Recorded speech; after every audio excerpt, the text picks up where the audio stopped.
Now the salmon has been in the refrigerator for many hours, nice and firm now. The next step is to take the shrimps, cut them in half.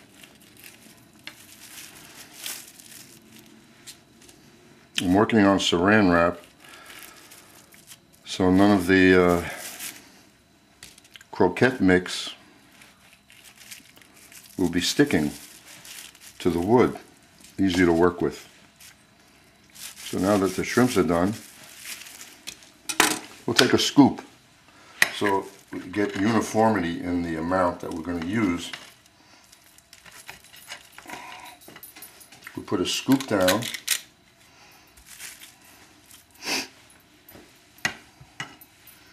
We'll get 2 scoops because one is for the top and one is for the bottom.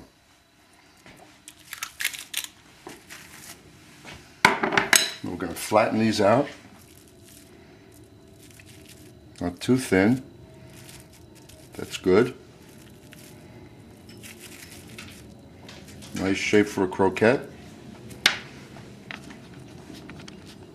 Now what I said, everything gets seasoned, even the shrimps. So sprinkle a little sea salt on the shrimps and a little pepper. And let's place 2 halves on the croquette. How's that?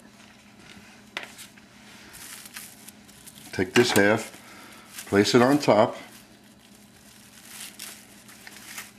and press it down gently, and there we go. There's one croquette. Now what are we going to do next to this croquette? We're going to freeze it, and I'll let you know how many we make total. Put them in the freezer. It'll be much easier to flour into the egg, into the panko breadcrumbs. The scoop that I'm using is a Capco scoop, and the size is 18-8. It's important to have the right size. So let's see what we finished with. 4 croquettes. One of them is a little bit larger because there was just a drop left of the mix, and I added to the last one. So knowing this in advance, when you do the scoop, add about another tablespoon, a measuring tablespoon, to each of the croquettes, and then they should all be the same size. So let's fold this over because now we're going to put it in the freezer. You don't have to make separate packages. Just fold it over like so. Take this, cover it up a little, fold them over. You can make these a few days in advance also. You don't have to make it the same day, because after this freezes, it's easier to handle. We'll be able to bread it much easier. I'll put it in the freezer for a few hours or overnight. Now we'll finish up the last step with these croquettes. Place them in a little flour.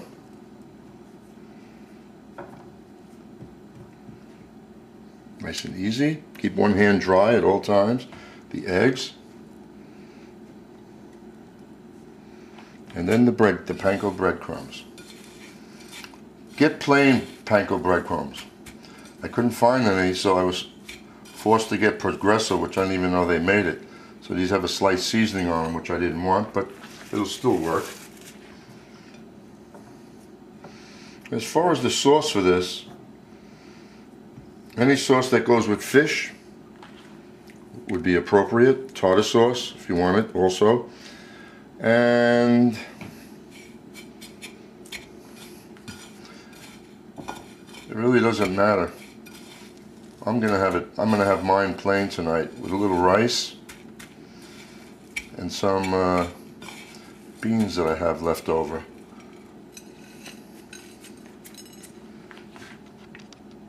And there we have the 4 croquettes breaded. The next step, we're going to saute them now in the olive oil. If you want to use just butter, it's better to mix butter with olive oil if you want the butter flavor, because butter has a low burning point, oil has a higher one, and we don't want to make these look like they've been burnt. And we're going to cook them very slowly anyway, whether it would be in the butter or in the olive oil. And if you wanted to use straight butter, you would melt a stick of butter, take only the clear part off, leave the milky in there away because that's what burns, and then you could saute it with no problem. I'm using my favorite skillet. Get a moderate flame going. Excuse me for the mess on the stove. We've been cooking here. And we don't want it to smoke, so the oil is a little bit hot. And I place these croquettes right in there.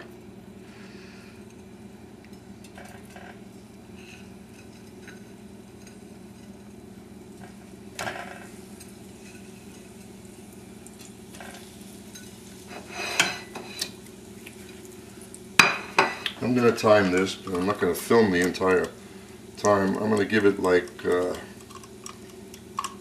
minutes and we'll see if that's correct. The medium setting is working well. As you notice, it's not too high. And we're almost at the 5-minute mark. And we don't have any color yet, which is good. It's cooking nice and easy. After about 4 minutes, we have some nice color there. Turn it over. Look how beautiful that is.